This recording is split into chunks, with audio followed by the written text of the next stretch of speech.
I've always played shows. I've Okay. since I had one song, I was hopping on stage and doing open mics.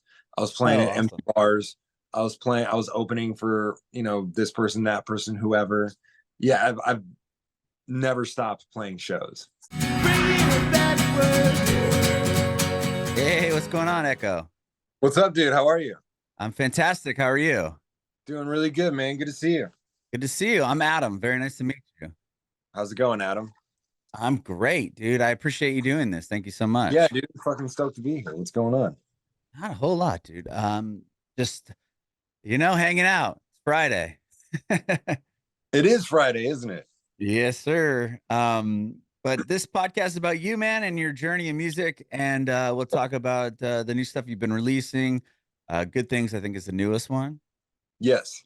Awesome, man. Cool. Well, I always kind of start off with your origin story as far as your music goes. Where were you born and raised? I'm born and raised in Vegas. Wow, what was that like? That's wild. I think a lot of people say that, like, oh, that's crazy. But I mean, I don't know. I think when you're from somewhere, it's the only normal, So Sure. it's never been that weird for me, I guess. Um, when I go anywhere else, I'm like, damn, this is weird. If I'm on like touring Sure. in the Midwest, I'm like, what do you do out here? I think the Right. the weird thing is like, it's like a weird in between. It's not quite, it wasn't quite a major city, but it was like trying to be and was sort of. And so it had this weird identity crisis. And up until recently, didn't have ever like a lot of, there was no like real sense of community. Like we didn't have any sports teams to like rally behind. There wasn't a lot of music that was coming at like Vegas wasn't known for its music or anything like that when I was, growing up. So there wasn't a huge sense of like belonging and community and identity with where you're from. Well, Uh, everyone's going there just to party, right? From all over. yeah, and it's a big like transient town. Like there's not a peep. I mean, when I grew up out here, there wasn't a lot of people that were like born and raised Vegas. Most people like move here or something like that. There wasn't a lot of like homegrown like Vegas people. Got it. Yeah, yeah, yeah. I know you talked about sports teams. You bought up all of Oakland's teams. I think you took the A's too. Yeah, I think we're putting the A's at. They're like demolishing the Tropicana and putting the baseball team in there. I'm not even a big Really? sports guy. Wow. Yeah, I'm not like a huge sports guy, but yeah, I know we got the A's, we got the Raiders. I mean, Yeah. hockey is like it's Oh, you're crazy how killing it, nobody hockey. gives a Yeah. shit about hockey in this town until we got a hockey team, and everybody's like throwing hockey terminology my way. I'm like, dude, you've never. It's like when the Olympics comes on every 4 years, and you have a Yeah. friend he knows everything about swimming. You're like, what the fuck are you talking about, dude? Yeah. It's like, when did you You've been become hiding all an this expert swimmer? yeah, you're just like hiding all your fandom this whole time, or you're just hopping on a bandwagon. So yeah. Oh, that's hilarious, man. Okay, so you grew up were you close like to the strip and everything, or are you a different part of Vegas? I mean, if you're not from like Vegas, it's very small. Like you can get from one side to the other in like less than a half an hour, depending on traffic. Oh, So okay. you never really further than 15 minutes from the strip if you're driving right. Yeah. Was that something like, I mean, did people have access to, just that, right? I mean, were there like house parties, or was it just like, hey, let's just hang out on the strip and like, wander about? No, especially when you're not 21. Like nobody. You Nobody can't. went and tried. Yeah. Uh, we had like desert parties and shit like that. A lot of house Okay. parties, a lot of parties, a lot of parking lot parties back in the day. Right on. As far as music goes, like, do you come from a musical household at all, or like creative household?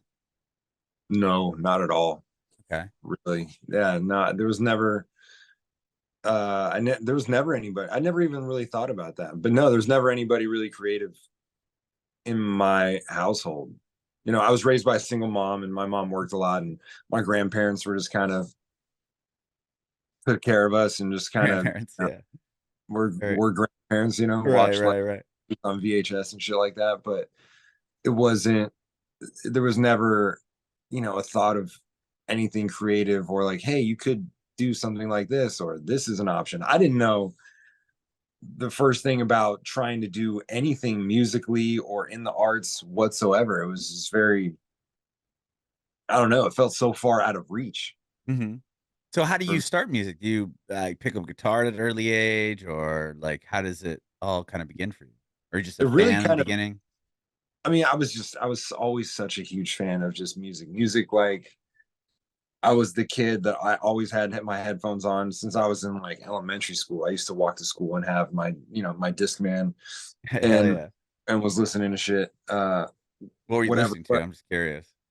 when I was then, I know the first CD I ever bought or had, like my mom buy for me was Enema of the State, Blink I knew you 182. were gonna say that. I don't know why. Because That was like in such my a generation, that's like massive it, right? record for yeah, I'm a bit older than you. For me, it was Dookie from Green Day. Like that was Right. the album everyone owned. And then as like 10 years goes by, it was like Enema of the State was like the album. It was that, and then Marshall Mathers LP was Okay. I mean, before that, I mean, like the Slim Shady, that's the shit I was listening to, which Yeah, is yeah. crazy to think about. Like Yeah. someone at that age walking to like downloading all that shit. But I think I always kind of understood that it was not serious or any, that it was all Right. entertainment. But I remember, dude, I remember specifically, I think I was in fifth grade when the Marshall Mathers LP dropped. Because I remember my mom got a copy for me and my brother. Wow. And we You were knew it was that good. You're like, we're not gonna share yeah, I was like, I'm this. gonna, yeah, we were so hyped, and my mom picked us up from school, and we're in the car, and we both have our headphones in, and we're listening. My mom was like, "Well, let me listen, let me see what the hype's about," and we're just like, "No, No way. like fuck no." And then she put it in. Yeah, she was fucking heated, dude. Like having to listen to like that skit with like the Ken Knips skit at like Oh. 9 years old next to my mom was a, a trauma, dude. That's Yeah. so funny. That was the second one, right? Yeah, the Slim Mhm. Shady was the first one. Yeah. But I mean, both those albums were like so. Yeah, the skits, even like the songs. I was listening to the first Eminem album like 3 months ago. I don't know what I just thought. I was like, I haven't heard this in forever, and like, yeah, I just like had such a nostalgia moment. Where, like, Guilty Conscience came on. I was like, oh my god, I forgot about this. Just like Dude, some it's of so those entertaining. songs, There's never been anything like it since. And like it you can't find anything else that's even close to it. It's like listening to a comic book right? on some of his stuff. And it's so just creative and out there and like unique. It's Mhm. so like I love it. I think No, it's like, amazing. 100%. Well, when do you? I mean, obviously a fan, but when do you start your own kind of? Do you get a guitar, or are you messing around with like Ableton or something like Uh, that? Or uh, my brother was 2 years older than me, and he started making beats and he started rapping. oh, Um, okay, and it was always something that I wanted to do, but I never thought that I could. And I had like done, like fun, random, jokey stuff with a friend of mine back in the day. Like me and my friend used to make this is when like Jackass was huge. It was okay, like the sure. culture, So we used to have it was me and my best friend, and we always had our video cameras and we were always doing dumbass shit. I think every kid back then was like doing Yeah, something yeah. like that, So we would do that and we would just like make jokey rap songs and stuff. And he would always like make funny rap stuff. And I remember when I was like, no, I want to like actually do like a serious song and try and like actually do something real. And he didn't really get it. So I kind of like just held that for a little while. And there was always a piece of me that was, at that point in my life, dude, I didn't really start even thinking about actually doing this shit until, or even making music until I was 16, 17, Hmm. 18. And at that point, I was, I had a full blown drug addiction. I was, Oxycontin and Oh yeah, cocaine. dude. I was there. I've been in recovery for a few years now. Yeah. Same. Um, so at that point, I had a thought of wanting to do that, but I started writing a little bit here and there, but I was so, you know, you Yeah. can't really have hobbies when you're a full blown drug addict. Well, that's the hobby, right? The binary, like, okay, this is what I need to do, and that's all I'm gonna think about. Yeah, it's like survival plus hobby plus Yeah. everything all Sure. encompassing. Right. So I had thoughts of wanting to do stuff, but it wasn't until I went to rehab when I was 18, Hmm. and it wasn't until then when I really started just writing, more so journaling, like poetry, stuff like that, that I just liked writing. And looking back in my life, I see like I always gravitated towards like creative writing and words and stuff like that. Hmm.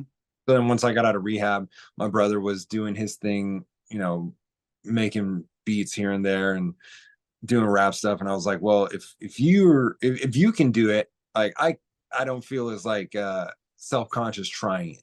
Hmm. And so I had like my mom had a old laptop that I didn't steal. I wasn't stealing anymore then because I'd sobered up.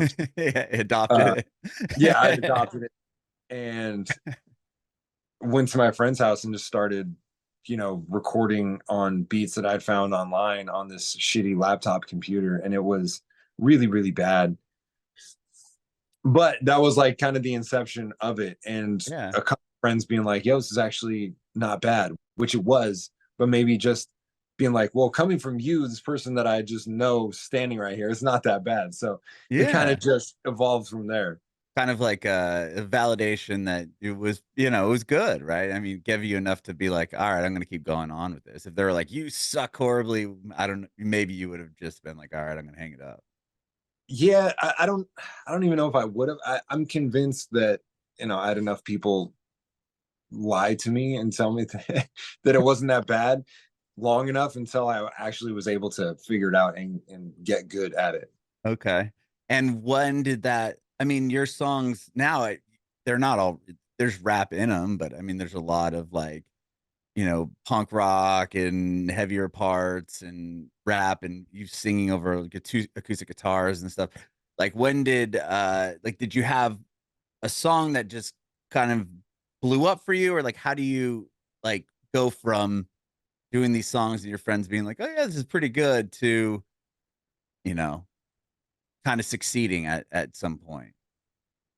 I've had a very slow, steady rise, Okay. over the last like 10 years. So just like it's been very gradual. So I kept writing and I kept making stuff and I would have producers, that would start reaching out to me and I was just putting stuff out online. And this like when I started making music, there wasn't even Spotify. Yeah, it was like SoundCloud or Hype There was Machine or SoundCloud and I was just burning, demo discs and handing them out at other people's concerts. oh wow. So you would go out in the front of the show or whatever and just be like, check out my songs. Yeah, I would go I out remember kids doing like that. That was a the shows, brilliant letting idea. be that guy like handing out CDs to the line and then people would just throw them away fucking 3 steps later. So but it was the reason I think I gravitated to rap, uh, mostly in the beginning, is I didn't think I had the ability to do anything else. Because I grew up, like I said, like Enema of the State was one of my first CDs I bought. AFI is like my favorite band of all time. I grew up like big into more like punk rock and Like that pop the punk pop punk scene. was huge Yeah. then. And Linkin Park and Papa Roach and more of like the new metal and metal scene too at that Mm. time. Slipknot, all that kind of shit that's all that like in the DNA that I grew up with. But when I started making music, I'm not a great like team player. I don't like team sports. I'm more of like I like doing it myself. And I'm like, Sure. okay, what can I do on my own? I don't need anybody else for. And it was like rap. I can just find beats and I can just rap. And I don't need anybody else. I can Hmm. record it myself. I can write it myself. I can do it all. And then I don't have to show anybody until it's a finished product, Hmm. until it's done. And I don't even have to show my friends. At that point, I was like, fuck them. Like I don't care if you like what I do. And I'm kind of still in that sense of like, I don't care if my friends come to my shows. I don't care if my friends like my music. Like I'm trying to reach a certain person, Right. and that's what's important to me. And I can't let the outside stuff kind of affect that. Hmm. Uh, so I was just like gravitated to doing rap, and at that point, um, I had a few songs that started taking off, especially like in the like the Facebook era when Facebook was really popping, and Yeah. like videos that really took off. And I had a song like Pickle Rick that was just like a 3 minute song of just me rapping about stuff I was into, comic Uh, books, and you know yeah. And that's, I mean, you still got movies. merch with him on it, right? Pickle Rick. Yeah, yeah, yeah. We have a hockey jersey we just dropped with Yeah, it. Like yeah, that's sick. I saw that today. sick. Um, Um, yeah, so I just got to a point where I was like, I can just talk about the things that I'm into. I can just be authentic to me and what I like. And if that's, skating and comic books and movies, then that's dope. And if that's, my journey through, addiction and sobriety and, my, stuff with my household growing up or emotions I'm feeling, whatever it is, I can be authentic. And I think it just started evolving. And, producer that I was working with at the time had a skill set that was, he was able to kind of push my boundaries. Shout out to Curtis because I've been working with him for 6, 7 years now, and that was kind of the evolution of like him pushing me, like maybe have you ever tried to like sing? And I'm like, no, I can't do that. It's like, well, you don't know if you can do it until you try, and you right. flex the muscle, and you're able to be kind of uncomfortable around somebody enough to try new stuff. And And so it obviously you just can sing, so that was like just them pushing you forward was yeah, and it just obviously started like beneficial. evolving and having somebody that's like, yo, just try it, I got your back, and if it's stupid, who cares? Hmm. And the evolution of that kind of got us to where we're at now, just over a period of time. It was like, this is the music I've always wanted to make, is this blend Hmm. of everything that I grew up listening to and that I enjoy. And it's like, if I can actually do it, then that's the sweet spot for me. Sure. Were you getting like when you were having those Facebook viral moments and stuff, were you getting shows or were you playing out around Vegas at all? Or would you keep it really, kind of writing the songs, putting it up online and or handing out CDs and or what have you? Or was it mainly just about the music at that point, or were you trying to showcase it as far as like playing for people? Oh, dude, I've always played shows. I've Okay. since I had one song, I was hopping on stage and doing open mics. I was playing Oh, at empty awesome. bars. I was opening for, this person, that person, whoever. Yeah, I've never stopped playing shows. Okay. And you've had, I mean, you put out you have a bunch of songs, right? I mean, but when you put out along the way, that album has so many songs that are like millions of plays. Was that really like, did that kind of change? Like, was that kind of the shift as far as like your popularity went, or is that kind of like the next step up, or was it still kind of a slow burn up through that album? It was still a slow burn. Like those songs, I mean, that ended up being more of like a compilation album of me like putting a bunch of stuff Okay, uh together. yeah, that I'd like kind of been working on, and I had songs that started doing well, and so those ended up on there. And it was like it's a slow burn up, and it was kind of a weird time. It was this weird in between of like we were just starting to get into the Spotify era, Hmm. and Facebook and Instagram were now, and YouTube were means of getting your music out, and then trying to figure out touring. And I was also, still a really young artist trying to navigate on my own because I never had any management, I never had a label, and I was just trying to figure it out as I went. Right. And you You still know, are independent, aren't you? You do you have a yeah, label? Yeah, that's wild. yeah. I mean, I have a lot more, uh, knowledge now, to be able to kind of navigate through everything. But at Yeah. that time, it was just like I didn't know what the fuck I was doing. I was just trying to figure it out as I go. Uh-huh. Um, and I'm grateful for that for sure. But at the time, I was just like, I don't know if this is even going to work out. I know some songs are starting to take off, some songs are starting to do well. I don't know what to do with that. I couldn't get a booking agent still because if you don't have touring history, you can't get a booking agent, but also you can't get touring history without a booking agent. It's this weird Yeah, catch like thing. sure, sure. And do you end up Uh, just booking your own shows or like are you meeting people across, the country or the being like biggest thing because that I know you're made it, playing Denver coming up, which is I want to talk to you about that. Or Denver yeah, Roxy, right? we did Or you the just show. did it, the van Yeah, show? Okay. yeah. But well before that, obviously you've toured and you've done shows everywhere, but like in the beginning before having booking agents and having people like to get their attention, are you doing that yourself? Like, okay, I'm just gonna try to book something and go to these cities and hopefully people will show up or My thing was more like regionally. I started trying to do stuff, and I would meet venue owners or booking or like promoters in certain cities that really like believed in me and championed for me and would have me like open for shows out in their markets and Mhm. stuff like that. But it wasn't until the biggest thing for me was I bought onto a tour. Oh, Uh, interesting. I've never heard of this. yeah, this is kind of like the it's kind of like the way of the fucking the land a lot of the time. So Mhm. if you don't have any touring history, it's hard to get a tour.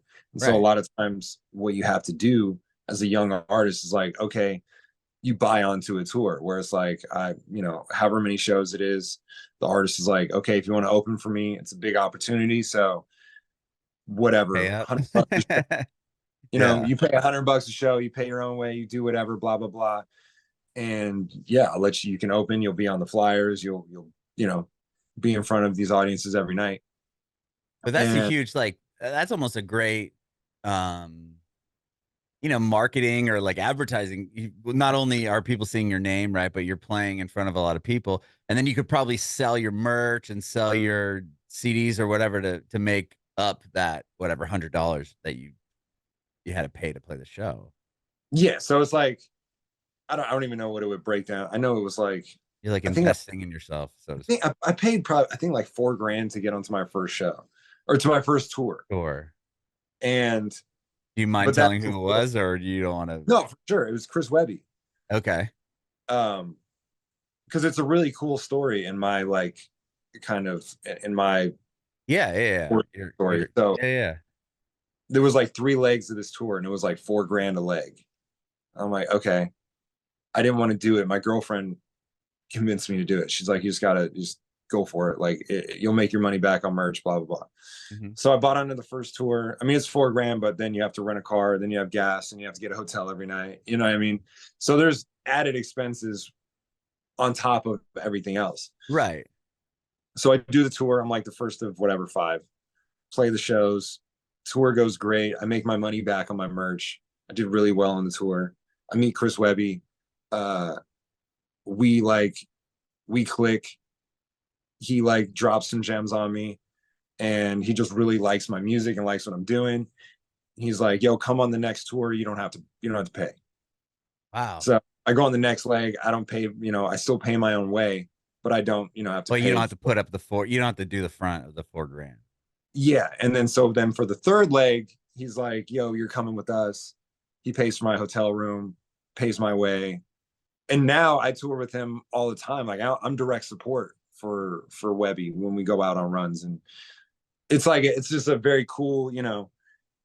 It was one of those things I Yeah. do. Like if I can get my foot in the door, whatever I have to do to get my foot in the door, I will do, and then I'll take it from there, type of thing. Sure. So if I have to pay 4 grand to get my foot in the door, I'll do that. But then it's like, what do you do with the opportunity once you have it?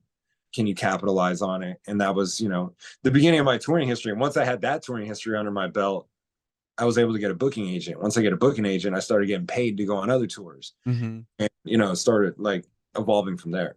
That's cool. Like I said, I've never heard of that. I mean, it's like up front, you're like, you think like, oh, these people are charging people to join the tour, but it's like, well, look at what it did for you, right? And it was like he liked you and brought you on the next leg, and then really liked you and brought you on the next leg, and then now you achieve all these things, as far as touring went, because you're a great artist and he saw that in you, right? I mean, and then to be like, oh no, keep coming on, keep coming along.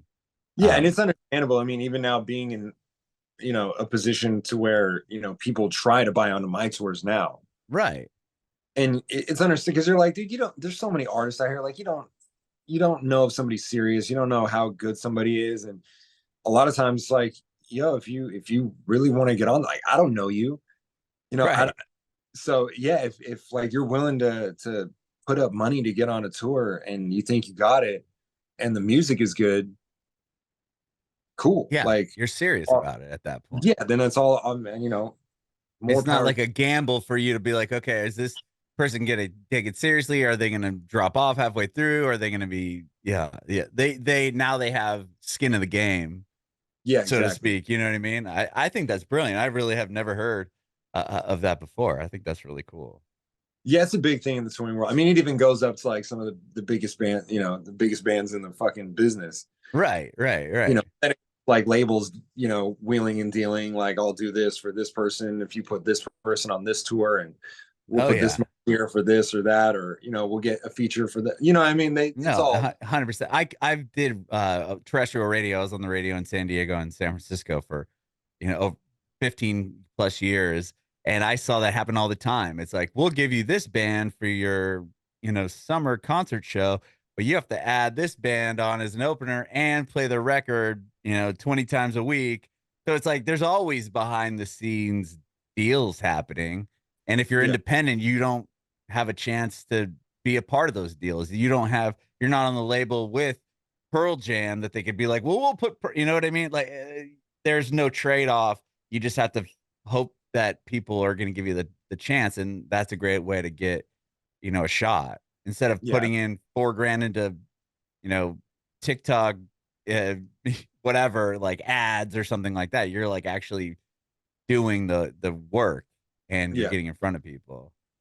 That's awesome. That's really, I'd never heard of that before. So that changed it, right? I mean, as far as your touring went, and then you end up just, using that to continue on. I mean, that in a weird way, that tour kind of just changed the trajectory of my career. Period. It Hmm. was like a big cosign from like an established artist.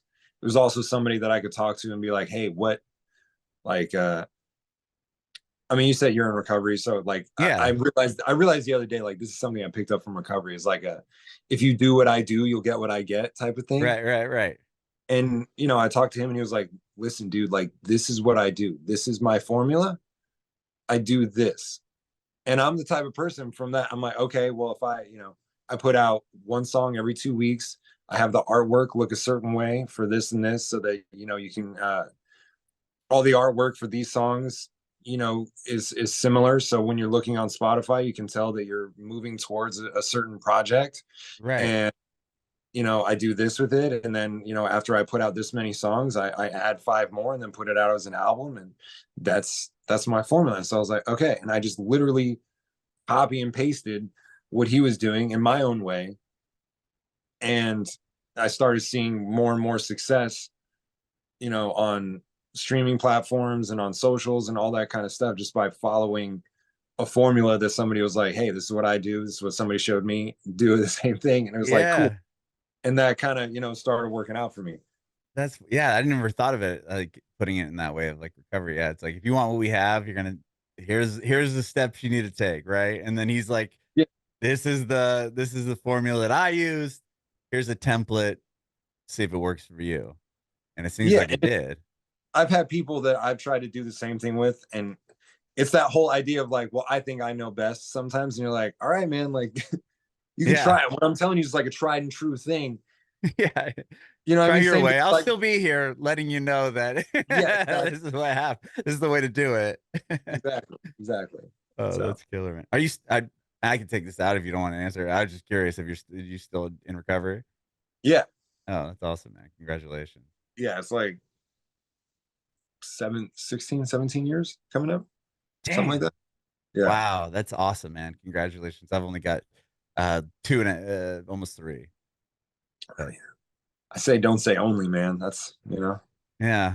Yeah, I mean it is what it is. But like, I mean, that's amazing, man. Congratulations on all that. Thanks, dude. Yeah, I was wondering because I was listening to your song Fentanyl, and I'm like, that that whole thing, that epidemic that's happening and all that shit, like that scares the shit out of me. I have 2 kids, and I'm like, I when I was in my heyday, that shit wasn't around. So it's like scary as hell.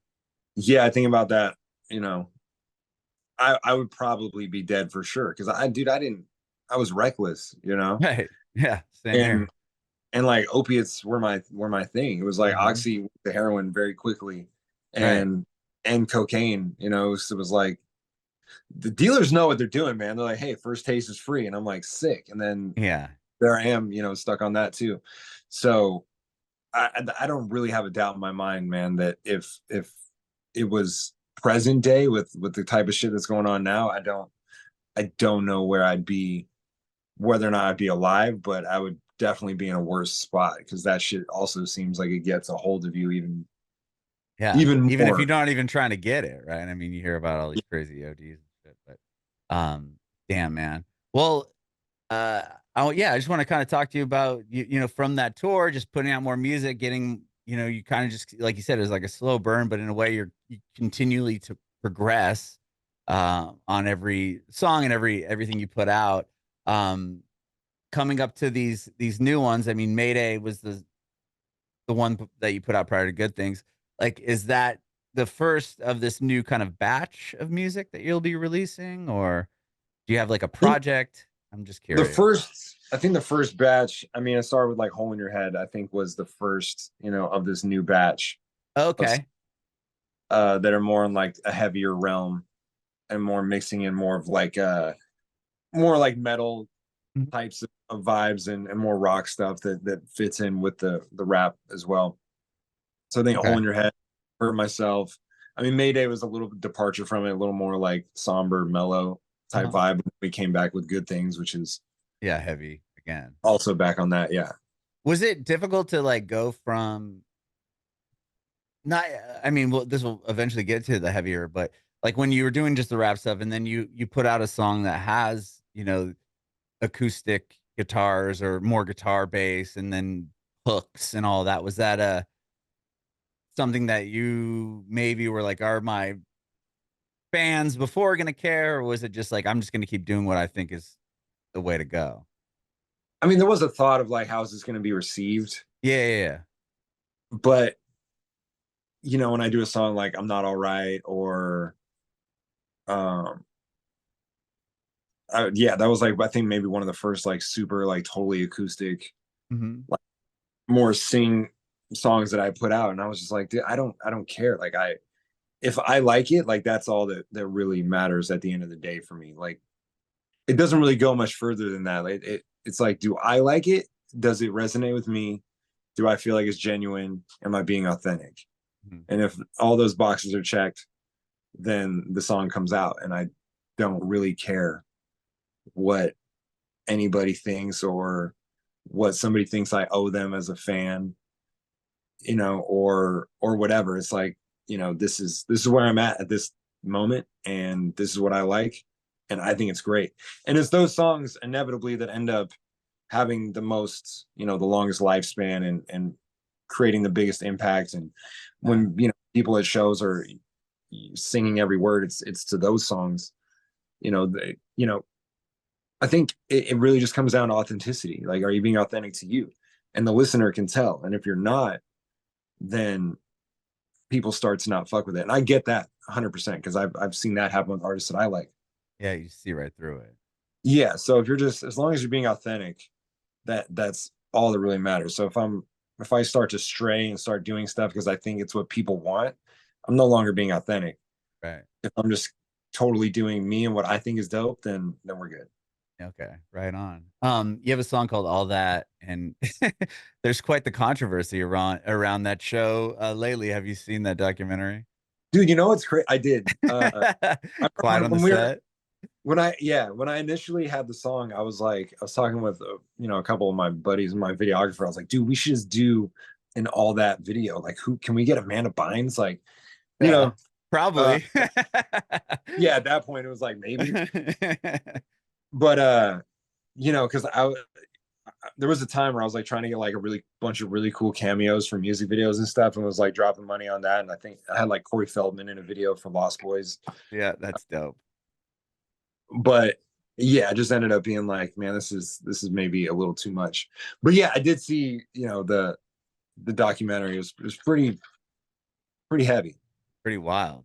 Yeah, Yeah, I just figured because your song came out, yeah, obviously much before that whole documentary. It wasn't like a response, yeah, but maybe I could, like revamp that. Nah, it wouldn't probably it be the wouldn't vibe. work. Yeah. So yeah, you're going into Hold Your Head and Hurt Myself and the newest one with Good Things being like this heavier sound. Like uh I love it. Like what made you want to experiment with that? Was it kind of going back to your, Linkin Park, Papa Roach, all those things that you would enjoyed growing up? Yeah, I think the first thing is I talked about my producer before. My producer Curtis like started before we met, like in the metal world, like in the Okay. rock world. kind of like departed from it for a long time. And when we started working, like started doing more pop and more, I had him doing just strictly rap stuff for a long time, and then started incorporating more into the rock world and adding in more guitars and stuff like that. And we'd be doing songs and just like fucking around and just like, dude, let's just make this heavy. Hmm. Let's see what happens. Like, let's see if I can do it, and let's see if I could do a chorus like that. And we would just fuck around and do it. And I'm like, this is actually like kind of cool. Like maybe we can, start incorporating this more. And it just kind of evolves from there. And it's like, okay, what are my skill sets? It's like, okay, well, I can make a chorus like this, but also I can rap. And a lot of times, like when people try to rap in metal songs, it's a metal guy trying to rap, and it's like it doesn't quite hit, like it does, but it's not quite there. So I'm Hmm. like, what if I flip it? What if I do the rap? What if I rap and then I try and do, the more singer parts, but still keep like an actual rapper rap, in these things, and approach it from that way. And it's just been fun, man. Like I get burnt out on doing the same shit. And so it's like, what can we do that's new and fun and interesting? And when you put something like that out and it's received as well as it was like, cool, then we must be doing something right. Hmm. Let's keep doing that because I'm having fun. Are you having fun? It's like, yeah, all right, cool. Let's keep doing this. Love it. Yeah, I love what you're up to, and you have so many shows coming up. I mean, speaking of Chris Webby, you're going out with him, right? Next week or something. Yeah, we got that's a short one. It's like 5 shows. It'll be good Yeah. though. But then you're Yeah. doing a ton of other shows right after that. I mean, you're jumping on another big tour and you've got a lot going on. That's amazing. Yeah. I think it's like 30 some shows. That's with like From Ashes to New and Yeah. North and some more like heavier bands. And those shows are fucking sick. That's amazing, dude. And are you going to be putting out a full project, or is it you got another single coming out after Good Things? I'd imagine. Yeah, I mean, it'll probably be, you know, Back to the like we've always formula. done. Yes. Sticking with the formula, man. I mean, we're doing a little bit more time in between songs now. I think the market has changed a little bit where it's not like every 2 weeks type thing. It's moved to like every 4 to 5 weeks. We're putting a song out, and then once we have like probably 10, then we'll probably add like 3 or 4 more and put it together as a full project. Hell yeah. Amazing, dude. I love what you're doing. And I appreciate you taking time to hang out with me today, man. It's been a lot of fun. Yeah, absolutely, man. I'm stoked to do it. It's really cool. Are you still in I, San Diego or what? I moved to Nashville, Oh, cool. yeah, in the beginning of 2021. Um, Okay. but I love San Diego. I grew up there and just spent a little time in San Francisco. But um, Nashville's amazing, though. I thought I was I've heard. moving to a I've heard. country town, but it's everything, man. There's metal and pop punk. A lot of those pop punk artists from the early 2000s live out here, and it's Well, pretty everybody's wild. moving out. Everybody's moving to Nashville. It's crazy. Yeah, I didn't know that when I moved here because we came out in December 2020 to look and everything, and everyone's like, "Oh, you're like the 10 millionth person from California that's moving here." I'm like, "Really?" And then I get here, and sure enough, there's like a boom. Yeah. You like it So though? I mean, San absolutely Diego's love it. San Diego's dope, but this is the cost of living and like just the vibe is similar in a way, but it's a lot more lax, if that makes sense. And more yeah, dude. music, way more music than All right, San that's cool. Diego. You should move here. It's dope. You'd love it. I love Vegas. I really like Vegas. I like it a Yeah, lot. I can Yeah, imagine. it's hard to, I think, the tax situation is obviously awesome in Nevada, Yeah, the state tax, but it's also like you're close enough to LA. There's a, international airport.